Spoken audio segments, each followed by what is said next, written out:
Há conserto sim para esta geração corrompida. Há conserto sim para esse mundo decaído. Há conserto para a minha vida, para a sua vida. Há conserto em Jesus.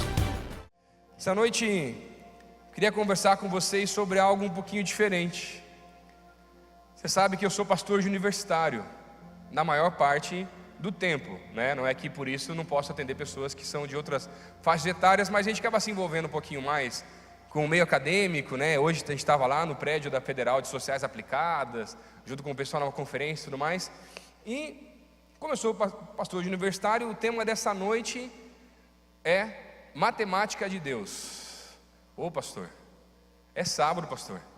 Não é nem segunda-feira ainda, você já traz um assunto desse, que negócio horrível. Calma, gente, eu vou explicar, fica tranquilo. Essa matemática é melhor que a que você está vendo na faculdade, a que você já viu na escola, aquela que você não aguentava mais, ou a que você tem que usar no trabalho, tá? Pode ficar tranquilo aí, não se preocupa não, tá bom? Mas nessa noite eu quero entrar um pouquinho mais a fundo na questão da matemática, dessa matemática de Deus. A matemática normal, digamos assim, ela tem lógica, ela tem as próprias regras, as coisas acontecem como a teoria diz de verdade. Agora, na matemática de Deus, ela é bem diferente. Ela segue as mesmas regras, mas existe algo novo. Existe um sobrenatural de Deus que pode, em algumas situações, fugir às regras naturais, ou fugir a questões que já estariam determinadas. Quer ver alguns exemplos?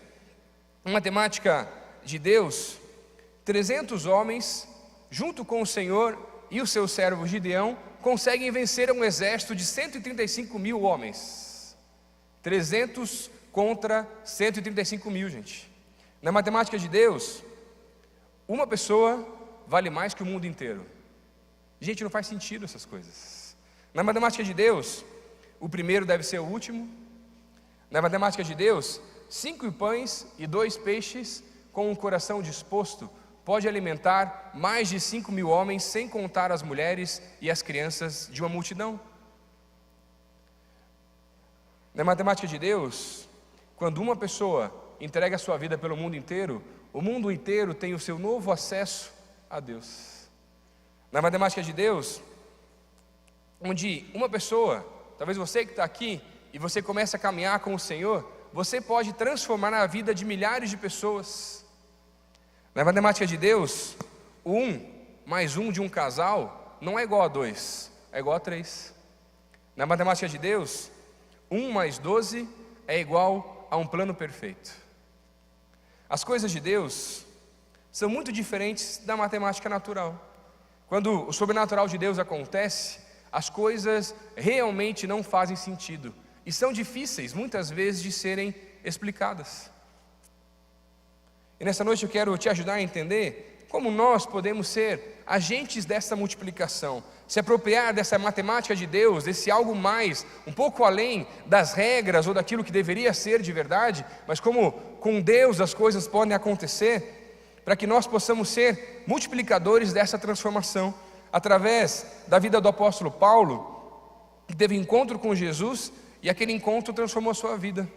Essa noite eu quero estudar alguns personagens que tiveram algum envolvimento na vida de Paulo, mentores, discípulos e algumas pessoas nesse tempo, para que a gente consiga se apropriar dessa matemática de Deus e entender qual é o nosso potencial máximo de multiplicação, ou qual o nosso potencial máximo nas mãos do Senhor.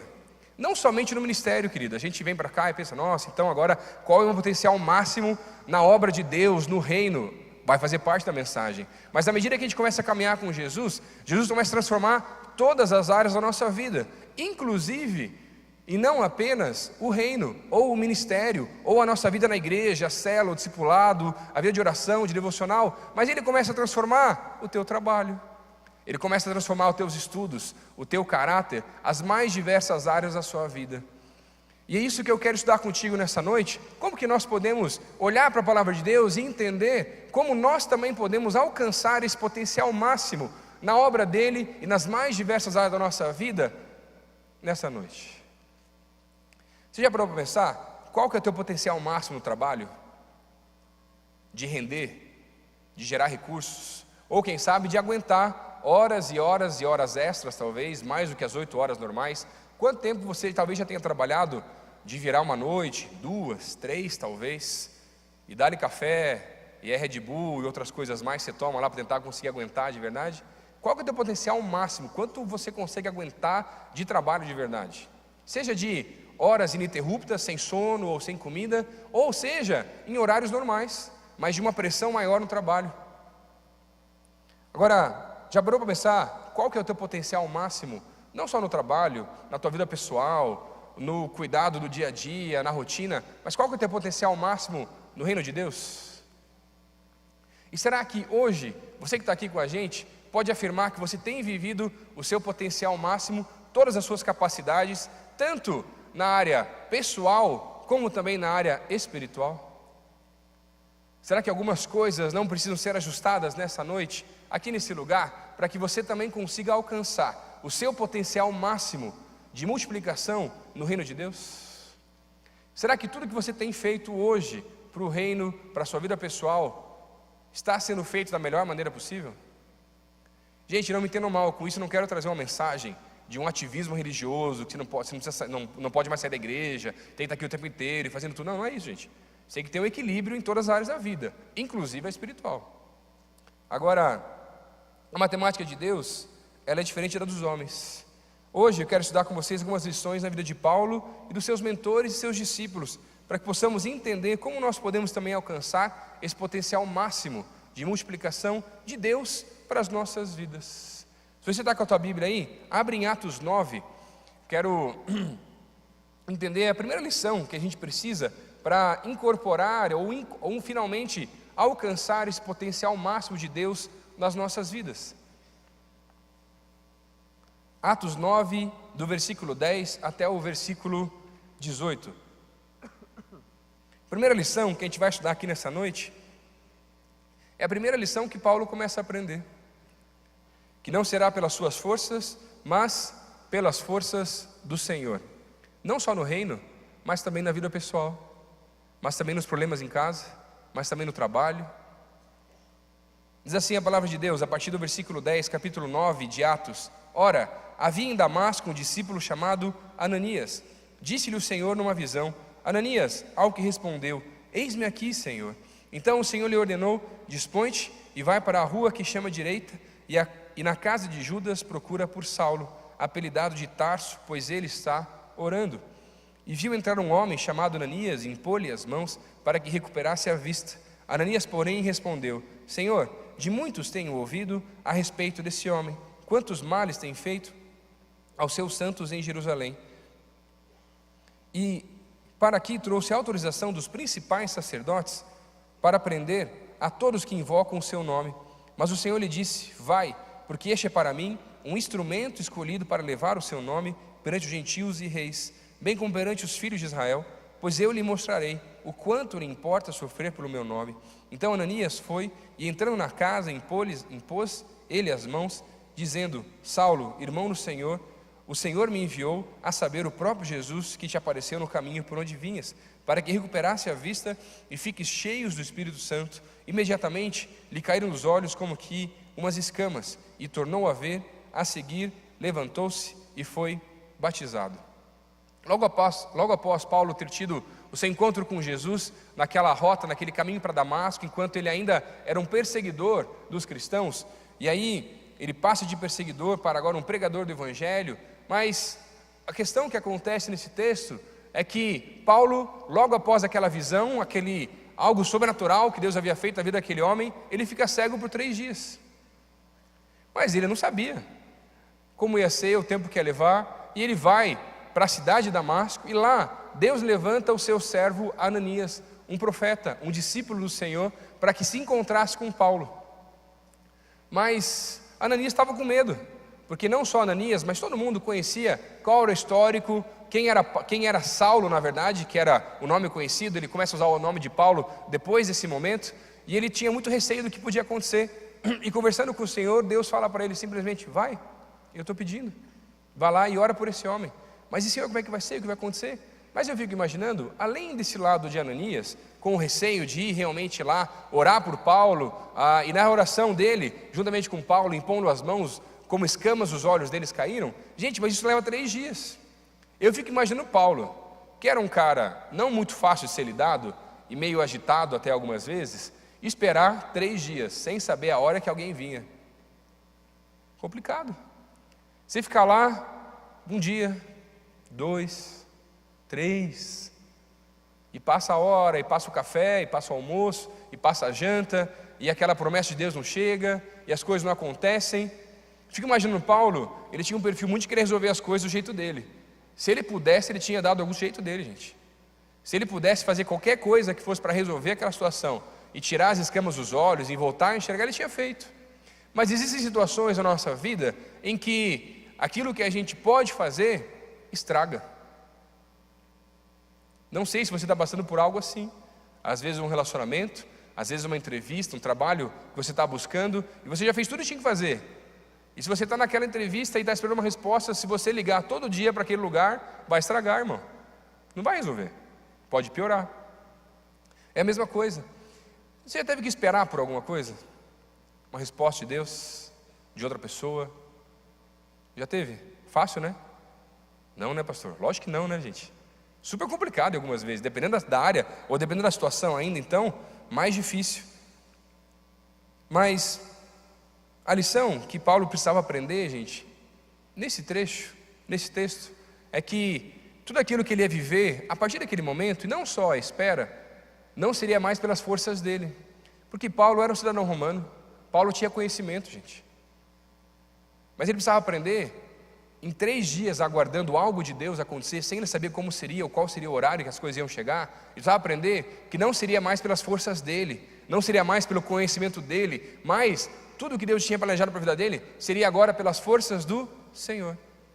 Se você acha que você está no teu trabalho, simplesmente porque você adquiriu conhecimento, ou você realmente é a última bolacha do pacote, é o cara, ou a pessoa, está enganado.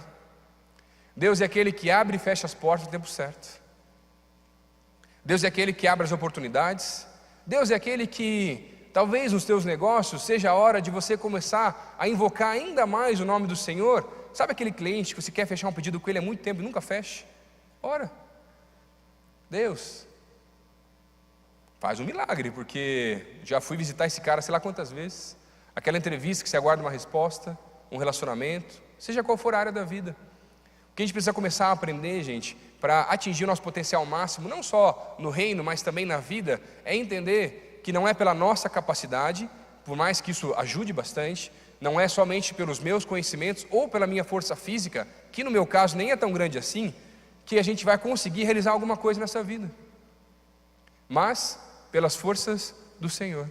E essa é a primeira lição que Paulo precisava aprender para que ele também conseguisse alcançar esse potencial máximo na sua vida, tanto ele como também Ananias, porque Ananias não queria ir lá orar com Paulo. Ele precisou realmente depender do Senhor naquele momento e confiar de que aquilo que ia acontecer não era pelas forças dele, ou alguma coisa que Paulo pudesse fazer, ou que fosse talvez uma cilada para daí conseguir prender ou matar mais um cristão, não viesse a acontecer. E nós, nos nossos dias, precisamos realmente aprender que em tudo na nossa vida não é mais pelas nossas forças simplesmente ao caminharmos com o Senhor, mas é pelas forças do Senhor. Quais são as áreas da sua vida em que você precisa voltar a depender mais do Senhor? A buscá-lo ainda mais? Quais são?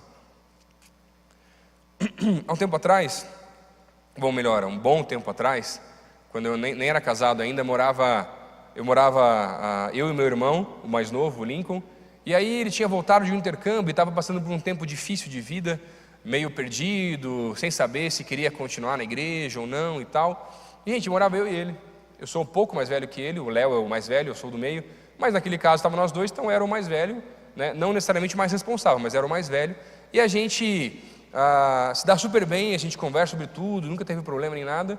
Só que quando ele voltou de um intercâmbio, ele estava meio na dúvida do que ele queria fazer da vida dele e tal, e começou a andar por alguns caminhos que eu não concordava, e eu não achava certo. E aí ele começava a chegar 3, 4 da manhã e tal, e eu começava a ficar bravo, porque eu sabia que ele estava fazendo besteira, e eu sabia que os caminhos que ele estava seguindo não eram os melhores para a vida dele. E aí um dia ele chegou super tarde, e aí eu me senti meio velho naquele momento, gente. Sabe quando você chega tarde em casa, quer te avisar teu pai, tua mãe, teu pai está na poltrona, só esperando você chegar, fulminando com os olhos, e ele fala aquela coisa para você assim, ó, amanhã a gente conversa. É a pior resposta, gente, era melhor a bronca na hora já, né? Já aconteceu comigo algumas vezes com meu pai. E aí, eu nem me toquei, depois que aconteceu que eu me toquei, eu estava no sofá de casa, sentado, esperando ele chegar, 3, 4 da manhã, tipo, como se fosse meu pai, mas eu não sou pai dele. E aí ele chegou aquele horário e eu aquela cara, né, de decepção, cara, o que você está fazendo na tua vida, e não sei o que, e tudo mais. E ele só olhou para mim e falou assim, você não é meu pai. Nossa, aquilo subiu o sangue na hora que você queria voar no pescoço, né, aquele negócio assim. E aí eu falei para ele, eu fiquei chateado, mas eu falei assim, ó, cara, é o seguinte, o que você faz com a tua vida, eu não sou teu pai, eu sei, mas eu quero o melhor para você, você mora aqui comigo, estou te ajudando, até bancando algumas coisas e tal, e não vou te cobrar por isso, não fica tranquilo, não se preocupa. Mas eu queria te pedir uma coisa, eu não quero ouvir, eu não quero saber das histórias de coisas erradas que você sabe que eu não concordo, que você está fazendo, mas, porque tem um problema, gente, meu irmão ele tem uma dificuldade com a fala demais, sabe? Quem conhece ele aí, o pessoal lá atrás, o João, o Duda já estão passando a cabecinha lá, né?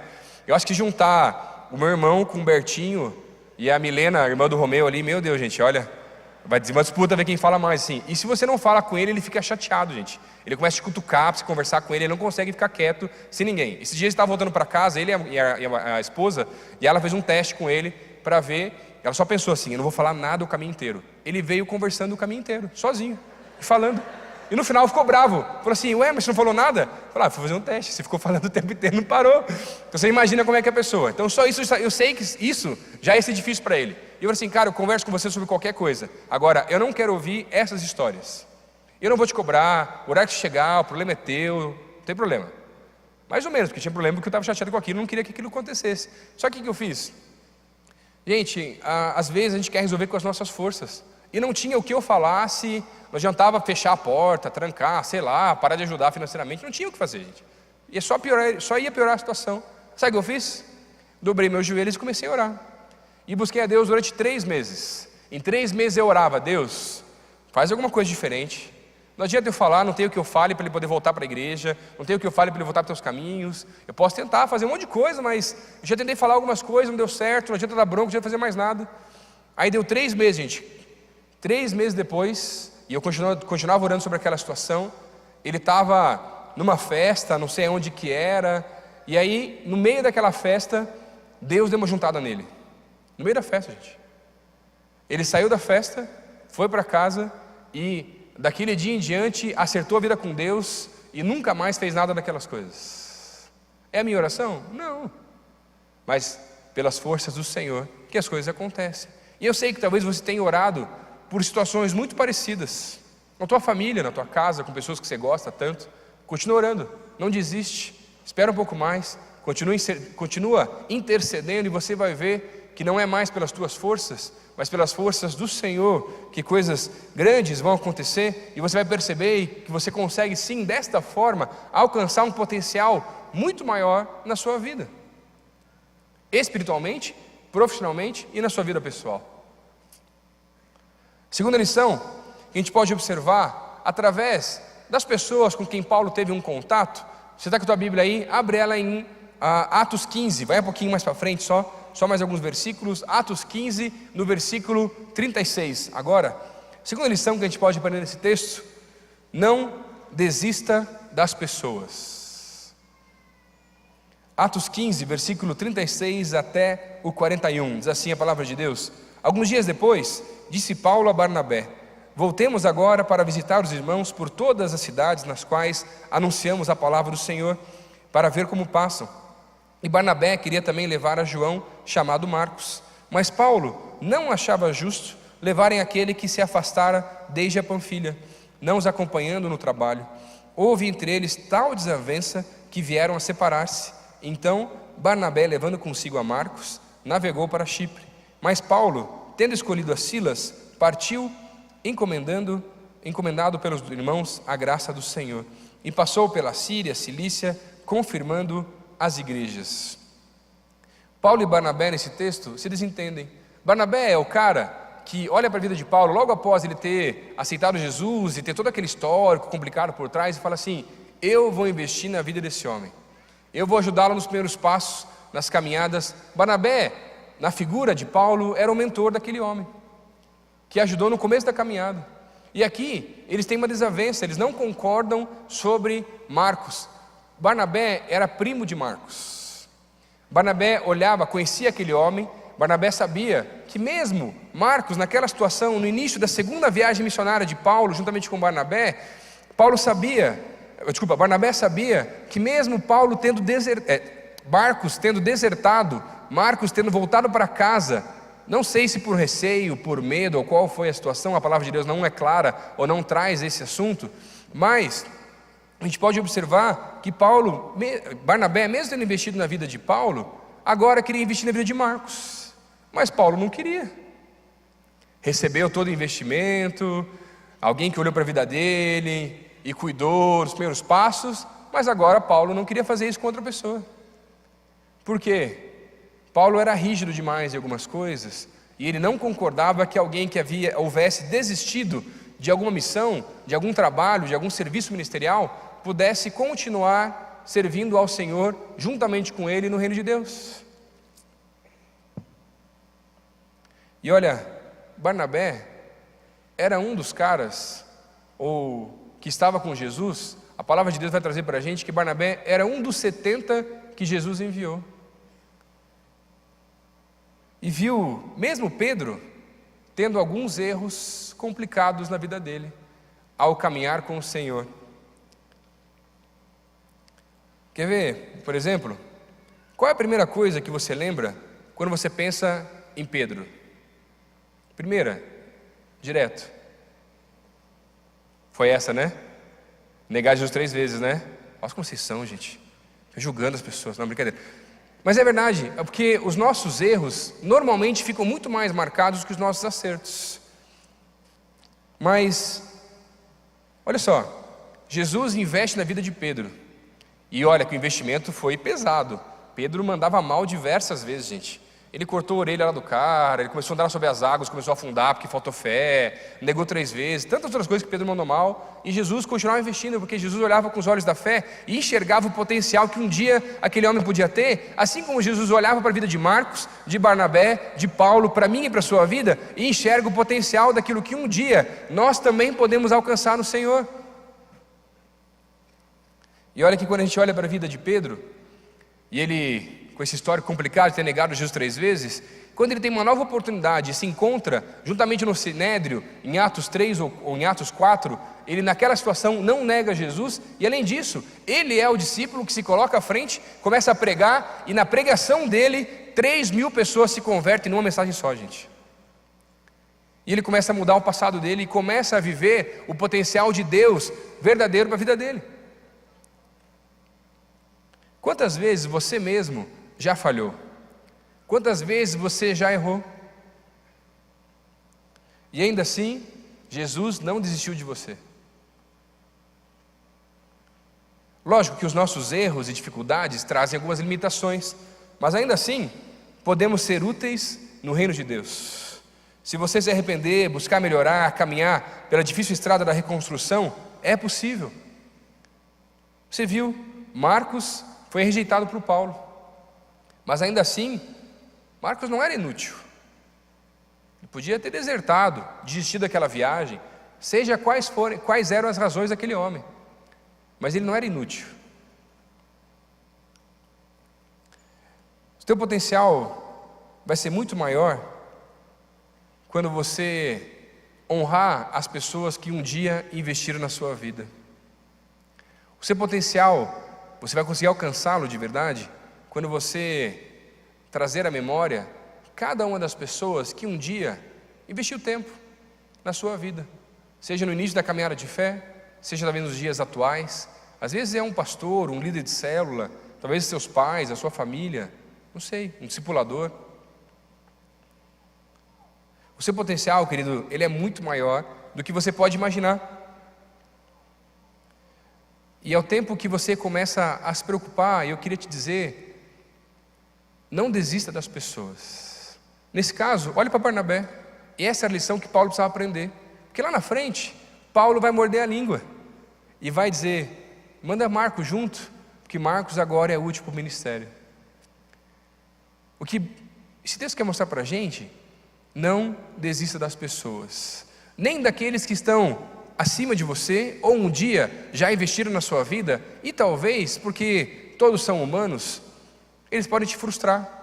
Às vezes é uma mensagem que você mandou e não conseguiu marcar com aquela pessoa, demorou demais, ou qualquer outra coisa. Não desiste. Ou quem sabe, é alguém que você está ajudando, acompanhando, e a pessoa falta, e dá uns perdidos, e não é fácil, e acaba errando em áreas que você já conversou com ela diversas vezes. Continue investindo, enquanto aquela pessoa quiser ajuda. Continue investindo, não desiste da vida daquela pessoa. Quando eu começo a pensar em coisas assim, eu começo a lembrar de homens e mulheres que já investiram tempo, e às vezes bastante tempo, na minha vida, e me ajudaram a formar quem eu sou hoje. Gente, olha, quando eu era novinho, eu era mais certinho, tal, mas eu gostava de aprontar, gente. O negócio era sério. E para piorar, eu tinha uns amigos da igreja que eu era, que gostavam de aprontar mais do que eu. E aí a gente andava junto, com a galera da igreja lá e tal. Só para você ter uma ideia, o dia que o pastor olhou para a minha vida, depois de tudo que tinha feito já e queria investir, foi só Jesus. Olha a ideia, eu devia ter uns 12 anos, gente. Aí estava com a galera lá, uns, sei lá, 5, 6 piá, a galera toda junta. E aí um deles, no caminho para a igreja, encontrou, por acaso, uma ratazana morta. Domingo à noite. Chegou para a galera e foi contar: nossa galera, vocês não vão acreditar o que eu achei no caminho para a igreja, aqui tem um ratão do tamanho aqui, ó, gigante lá, não sei o quê. Aí, ele só falou isso. Aí um outro falou: o que a gente vai fazer com aquela ratazana? Aí a cabeça começou, né? Aí veio a brilhante ideia da gente pegar a ratazana e colocar na pia do banheiro feminino de domingo à noite da igreja, gente. E foi todo mundo lá pegar a ratazana, não sei o quê. Um pouquinho antes do culto, colocamos bem na pia, na primeira pia do banheiro feminino, e nos escondemos no segundo lance de escada para aguardar a reação das pessoas. Super inteligente o esconderijo, né? Gente, aí foi vindo a primeira mulher, a segunda, aí os gritos começavam, aquela coisa toda, e a gente não se aguentava, aí todo mundo ficava, não ri alto, mas ninguém se aguentava de dar risada e tudo mais. Lógico, foi todo mundo pego. E descobriram que foi a gente que colocou aquele negócio. E aí, vai para onde? Gabinete pastoral, né? Gente, a gente frequentava bastante o gabinete pastoral naquela época, não sei, né? Muito próximo do pastor, né? Tava junto lá, né? Aquela coisa toda. Gente, foi tanta coisa que a gente aprontou. Essa é uma só, vou contar uma que, se eu contar todas, o negócio vai complicar. Vocês vão me olhar com outros olhos, talvez, já também, né? Mas, em outras situações, gente, eu lembro de uma vez que a gente fez um outro negócio, que eu não vou contar agora aqui, para preservar a minha imagem nesse tempo, tá? Que o negócio era complicado. Que aí, depois que aconteceu, descobriram que era a gente, juntou lá uns 5, 6 piá de volta, junto com o pastor, e um dos meninos era filho do pastor também, estava junto com a gente lá, né? Aí juntou, o pastor chamou todos os pais, pai e a mãe, para piorar a situação, e estava todo mundo junto lá. Aí o pastor só falou assim, ó: eu vou corrigir meu filho ao chegar em casa, espero que os irmãos façam o mesmo. Gente, eu lembro daquele momento até hoje. Dá até um negócio ruim aqui atrás, assim, às vezes assim, já, ó, foi um negócio sério. Sabe, eu fico pensando, daquelas aprontações, coisas de criança, algumas a gente não devia ter feito, eu concordo plenamente hoje em dia, olhando para trás com isso, outras foi coisa de criança mesmo, mas eu fico olhando para trás, e aí, pouco tempo depois, um pastor de adolescentes resolveu investir na minha vida. O pastor Caio, que hoje é missionário na Itália, me chamou para perto dele e falou: cara, eu queria investir na tua vida, me trouxe para fazer um acompanhamento com ele. E aí, deu um ano, ele me colocou como vice-líder de adolescentes da igreja, debaixo dele. E comecei a cuidar de gente, fazer coisa. Daqui a pouco ele me deu a oportunidade até para pregar. Nunca tinha pregado na vida. Aí com 15 anos subi para pregar um dia lá depois. E é muito interessante porque eu lembro com carinho desses investimentos, de cada momento em que ele acreditou, em que ele olhou para a minha vida e enxergou um potencial que eu podia um dia alcançar, e não simplesmente aquilo que eu tinha feito de errado no passado. E essa é só uma ou outra história, gente, não vou contar todas, lógico, daquilo que eu tinha acontecido. E ele sabia todas elas. Ou eu fico pensando, inclusive, em outras pessoas. Para mim, um mentor, um amigo muito próximo, é o pastor Michel. A gente é amigo desde os 15 anos de idade, eu acho. A gente trabalhava em acampamento junto já, e servia a Deus nas temporadas de férias e tudo mais. E a gente passou por tanta coisa junto. E eu fico lembrando até de momentos legais que Deus realizou na nossa vida, com carinho, de olhar para ele e ver assim, cara, para mim é como se o Michel fosse um Barnabé na minha vida. De olhar para mim, querer investir, me dar oportunidade, fazer tanta coisa que a gente pôde construir juntos. Mas ao mesmo tempo lembrar de que, sei lá, uns 10 anos atrás ou 11 anos atrás, um dia ele chegou para mim e falou assim, cara, eu estava aqui na igreja ajudando com adolescentes, acho que estava só a Maíra na época ainda, acho que o Israel estava chegando ainda, era só o Michel, a Maíra e a Anne, que era a secretária, que trabalha no financeiro hoje em dia.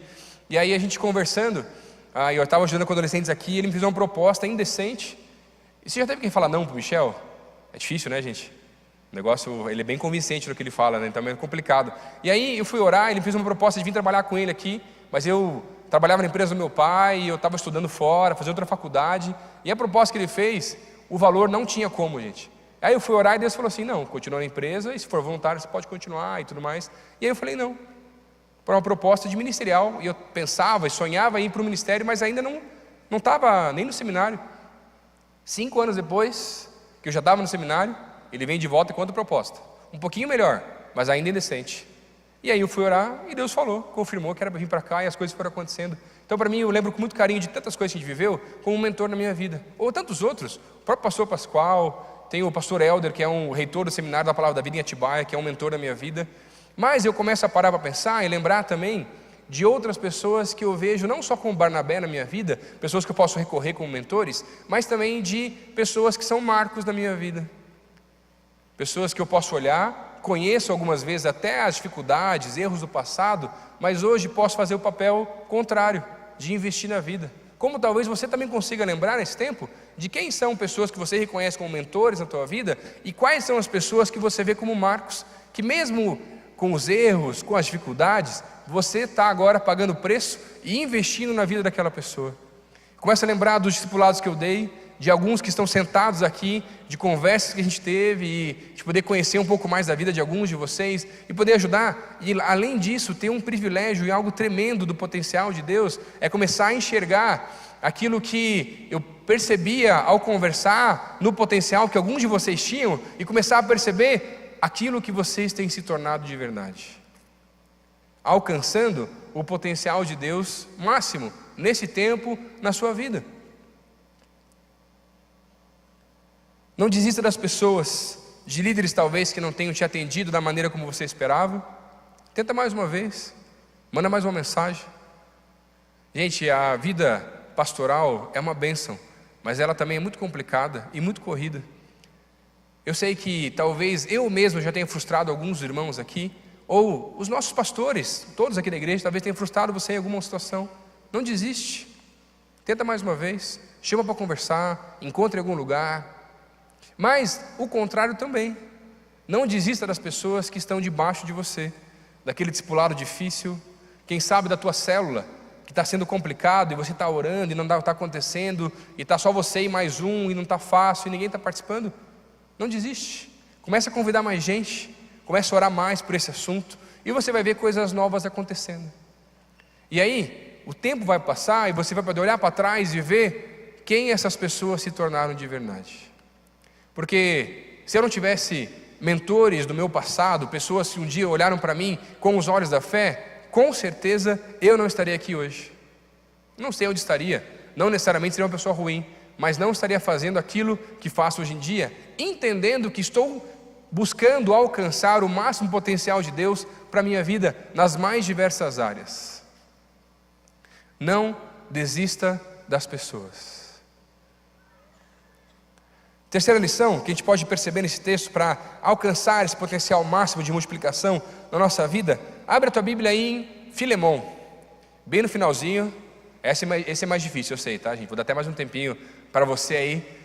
É só um versículo que eu quero ver contigo nesse texto, para a gente entender um pouquinho mais como que nós podemos alcançar esse potencial máximo de Deus na nossa vida. E para alcançá-lo, nós precisamos fazer alguns acertos, alguns ajustes. E para alcançar, a terceira lição dessa noite é que nós precisamos acertar as contas com o nosso passado. Estou escutando umas páginas ainda aí. Pode olhar no índice, gente, não tem problema, tá? Esse é mais difícil. Fica tranquilo. Filemão 1, só o versículo 11. Ele antes te foi inútil, atualmente, porém, é útil a ti e a mim. Só esse versículo. Ele antes te foi inútil, atualmente, porém, é útil a ti e a mim. Para alcançarmos o máximo potencial de Deus na nossa vida, nós precisamos acertar as contas com o passado. Nesse texto, Paulo havia se envolvido de uma maneira diferente na vida de um homem chamado Onésimo, ou nomezinho bom. Ele era um escravo e havia fugido do seu senhor de escravos, chamado Filemão, na cidade de Colossos. Agora é o detalhe: Filemão era filho na fé de Paulo, e Onésimo, esse escravo fugitivo, e antes de fugir tinha roubado ainda algum dinheiro de Filemão, seu senhor, e fugido para a cidade de Roma. E lá na cidade de Roma tem um encontro com Paulo, que estava na prisão domiciliar naquele tempo, já no final da sua vida. E aí, nas conversas com Paulo, Filemão tem um encontro com Jesus, sua vida é transformada. E a carta de Filemão, na verdade, ela é uma carta que Paulo escreve à mão, entrega para esse escravo, entrega para Onésimo, pedindo para que ele volte para a sua cidade, volte para Colossos, volte para aquele senhor de escravos chamado Filemão, que era filho na fé de Paulo, e levasse aquela carta. Levando aquela carta para Filemão, para que Filemão amenizasse a pena sobre a vida daquele homem, que naquela época, para um escravo fugitivo, era nada mais, nada menos do que a morte. Filemão tinha o direito de matar aquele homem, para que outros escravos não pensassem que pudessem fugir, ou amenizar algo pior que poderia vir a acontecer. E aí eu fico imaginando Onésimo, esse escravo, saindo de Roma, indo para Colossos, por todo aquele caminho, todo aquele percurso, com uma carta de Paulo, novo convertido, gente. No primeiro amor, estava empolgado, mas com receio do que podia acontecer. E ele estava numa rota, num caminho, como se fosse uma rota para a morte. A possibilidade mais provável, mesmo com a carta de Paulo, é que ele fosse morrer. E aí ele caminha com aquela carta até a cidade de Colossos, e a Bíblia não nos traz o final dessa carta, porque essa carta Paulo escreveu, e começa a pedir para Filemão que diminuísse a pena, inocentasse aquele escravo que havia fugido e não o matasse. Essa é a carta de Filemão, uma carta de um pedido de um pai na fé para um filho na fé, num pedido de amenizar a pena sobre a vida de um homem que havia fugido e se convertido, e agora era um irmão no Senhor Jesus. Simples assim. Paulo sabia que Jesus ia resolver a situação, mas e Onésimo? Filho na fé, novo convertido, não sabia, estava começando a viver as coisas novas do Senhor, gente. Quanto a você, quais são as áreas da sua vida que você precisa acertar no teu passado? Porque era isso que Onésimo estava fazendo, voltando para aquela cidade para acertar as contas com o passado. E no caso dele, podia ser a morte. E você? Quais são as áreas que você precisa voltar a confiar mais em Jesus e acertar as contas com o teu passado? Você está aqui na igreja, a gente está estudando a palavra de Deus, está tendo um tempo gostoso juntos, Jesus já te perdoou, você já está arrependido dos seus pecados, mas quais são as pessoas, talvez, que você precisa voltar e pedir perdão, baixar a cabeça, resolver a situação? É em casa? É na família? No trabalho? Na faculdade? Para vivenciar a matemática de Deus na sua vida, você não pode ter problemas não resolvidos com o passado, gente. Os planos que Deus tem para a sua vida não podem ser limitados pelos seus erros do passado.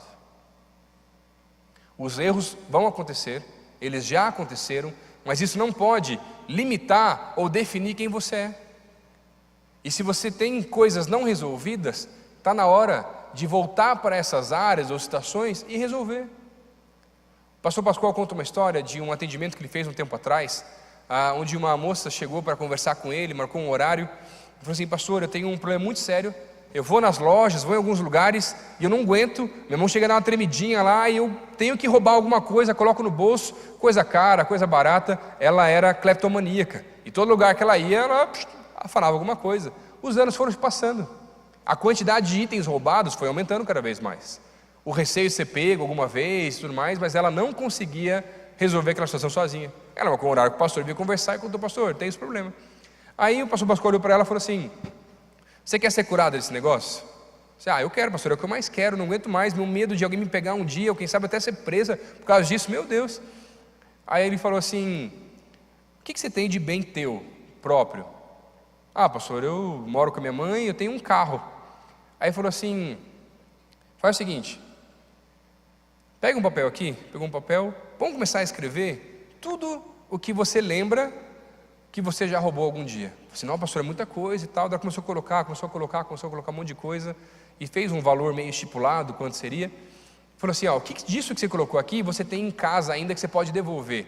Pastor, não é muita coisa, algumas coisas já usei, então acho que é ruim devolver, acho que não vai ser legal, mas tem coisa que está até fechado, que eu nem uso, só porque é negócio de querer de roubar mesmo. Ele falou assim: então é o seguinte, qual o valor que vai dar? Deu lá, valor alto até. Ele falou assim: então é o seguinte, vende o teu carro, volta em cada um dos lugares, pede perdão por ter roubado e devolve ou o bem ou o recurso. Pastor, em cada lugar? E pedir perdão? Nossa, mas que vergonha, como é que vai ser? Você não quer ser curado? Eu quero, pastor, é o que eu mais quero. Então, volta, vende. Não é teu o carro é meu, pastor, eu comprei mesmo com o dinheiro certinho. Então vende o carro, volta e acerta as contas com o passado. Pastor, mas eu posso ser preso, eu posso ter que responder por alguma coisa, sei lá. Você não fez? Agora assume. E ela voltou em cada um dos lugares que ela conseguiu lembrar e foi resolvendo. Teve lugar que as pessoas falaram assim: não, gente, não tem problema, fica tranquilo. Teve lugar que ela passou uma vergonha tremenda, gente. Mas depois daquela situação, ela nunca mais passou por aquilo.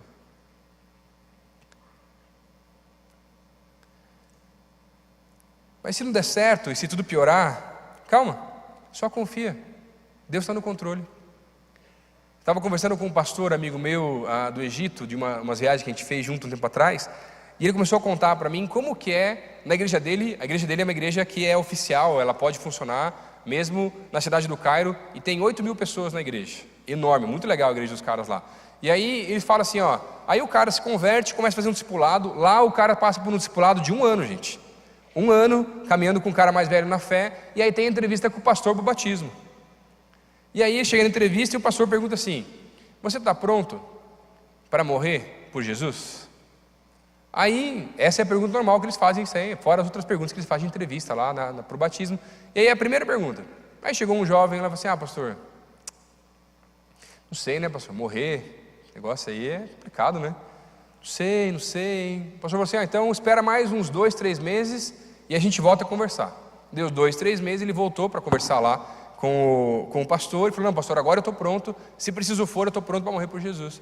Porque lá na igreja, o que eles fazem é colocar uma regra que, se você quer ver membro da igreja, você precisa acertar as contas com a tua família, com o teu passado, e não é um negócio escondido, você tem que contar para a tua família que você agora quer virar cristão, e vai deixar o islamismo também.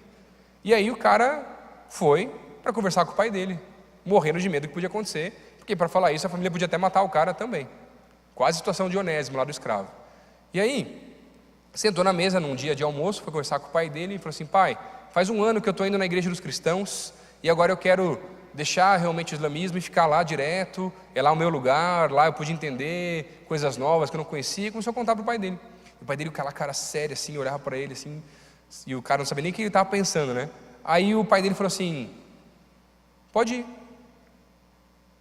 ir, porque nesse tempo que eu já sabia que você estava indo na igreja dos crentes lá, por 2 vezes eu coloquei veneno na sua comida e você não morreu. E esse Deus que te livrou deve ser um Deus muito grande mesmo e muito poderoso, para eu ver você comer até o final da comida e nada te acontecer.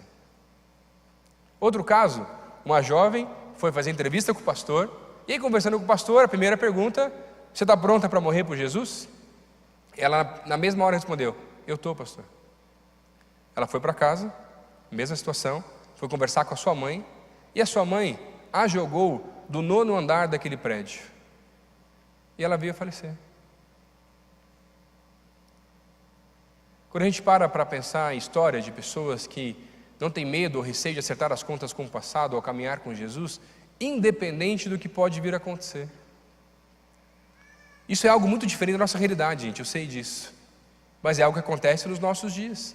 Isso aconteceu ano passado. As duas situações. Mas se não der certo, pastor, se tudo piorar, calma, confia. Deus está no controle. Tanto para aquele que é livrado, como para aquela que já está nos braços do Pai. Em toda essa matemática, sabe o que é comum nessas histórias? Cada um desses personagens pode ter a oportunidade de alcançar o seu potencial máximo no reino de Deus e nas suas vidas. Paulo aprendeu e ensinou diversas lições, além de ter alcançado inúmeras pessoas, aberto diversas igrejas, preparado novos líderes. Barnabé, que se torna o mentor de Paulo e de Marcos, e realiza um trabalho tremendo, alcançando muitas pessoas no seu chamado missionário. Ou Marcos, que amadureceu, gente, melhorou, e Paulo mesmo veio reconhecer Marcos, que havia se tornado apto agora para o ministério. Ou esse escravo, Onésimo, que a Bíblia não traz o resultado daquela carta, mas em alguns escritos antigos, Inácio, um dos grandes mártires da igreja, quando é levado preso para a cidade de Antioquia, para a cidade de Roma, no caminho escreve algumas cartas para as igrejas que se encontravam na Ásia Menor, e em uma dessas cartas é para o grande bispo da cidade de Éfeso, chamado Onésimo, o mesmo escravo, ladrão e fugitivo que um dia havia se encontrado com Jesus e agora era bispo na cidade de Éfeso. E quanto a você, o que falta na tua vida para que você também consiga atingir o potencial máximo de Deus nesse tempo, na sua vida? Deixar o medo de lado, buscar mais a Deus. Deus está chamando hoje para você se apresentar diante dele dizendo: eu quero alcançar o meu potencial máximo. Eu quero experimentar algo novo do Senhor, Deus, nesse tempo na minha vida, tanto nas coisas do reino, como também nas áreas pessoais e profissionais. Eu quero perceber e sentir que não é mais pelas minhas próprias forças, que eu não vou desistir das pessoas e que eu vou acertar cada uma das áreas do meu passado. Baixa a cabeça um pouquinho. Queria te fazer um desafio hoje. Quando eu estava preparando essa mensagem, um pouquinho mais em cima da hora hoje, pelas notícias que aconteceram ainda hoje também, Deus começou a falar muito no meu coração, assim: Lucas, ainda tem coisa para acertar também. Tem áreas que você precisa começar a confiar mais, ou voltar a confiar mais. Você precisa voltar a investir na vida de algumas pessoas e acertar algumas coisas com o passado também. Por isso, nessa noite, quero te fazer um desafio. Se você entendeu essa mensagem, fala assim: Deus, eu quero alcançar o meu potencial máximo em todas as áreas da vida e quero experimentar coisas novas do Senhor na minha vida a partir de hoje, Deus. E alcançar essa matemática que não tem explicação, de começar a perceber coisas novas lá no meu trabalho, lá na minha casa, no meu ministério, na minha célula, nos meus discipulados. Se essa é a tua vontade hoje, de fazer esse compromisso comigo aqui, comigo porque eu estou de pé e estou fazendo o mesmo compromisso, mas não comigo no sentido de um compromisso comigo, mas com Deus de verdade, fica de pé no lugar que você está, eu quero orar contigo, porque eu sei que novos desafios estão à sua frente, e você vai precisar de uma graça diferente do Senhor nesse tempo também, e Deus vai te ajudar a alcançar esse potencial máximo de vida, nesse tempo, para que as pessoas à sua volta possam perceber que existe algo de diferente em você. Esse algo é Jesus. E além disso, para você que ficou de pé, uma das lições que Paulo precisou aprender é que ele tinha que ser agradecido. E eu fico me lembrando dos meus pais, professores de escola dominical, professores da escola, pastores, amigos, líderes de célula, parceiros de ministério, que um dia já investiram na minha vida também. E eu queria te fazer um desafio, para que ainda hoje, se ele está aqui, agradece, seja grato pelo investimento, por menor que tenha sido. Ou se ele não está mais aqui, ou não está aqui conosco, manda uma mensagem, ainda hoje, dá uma ligada, fala assim: cara, eu quero te agradecer porque você um dia investiu na minha vida, porque aquelas aulas, escola dominical fizeram diferença, o tempo na célula, eu pude entender coisas novas. Seja agradecido nesse tempo. Deus, eu quero te agradecer, Pai, porque a Tua palavra fala aos nossos corações, Deus, e essa noite o Senhor veio nesse lugar, Deus, para nos mostrar que nós também precisamos alcançar o nosso potencial máximo, Deus, multiplicador em todas as áreas da nossa vida, Deus. E eu quero pedir, Deus, agora, visita cada um dos nossos irmãos que está de pé aqui nesse lugar, Deus, agora, e os ajuda a acertar as contas com o passado, a não desistir mais das pessoas, Deus, a investir mais, a buscar a Tua presença, Deus, e a viver um tempo novo de vida, ainda nessa vida, Pai. Visita os meus irmãos aqui, Deus, enche o coração deles com mais e mais o Senhor, e que eles possam experimentar, Deus, essa matemática do Senhor, que quando a gente conta parece que não faz sentido, e não faz, e eles possam experimentar as forças do Senhor em cada uma das áreas da sua vida, Deus. Continua com a gente nesse culto, continua falando com a gente nesse lugar, Deus. Essa é a minha oração, Pai, no nome santo, santo de Jesus. Amém. Há conserto sim para esta geração corrompida, há conserto sim para esse mundo decaído, há conserto para a minha vida, para a sua vida, há conserto em Jesus.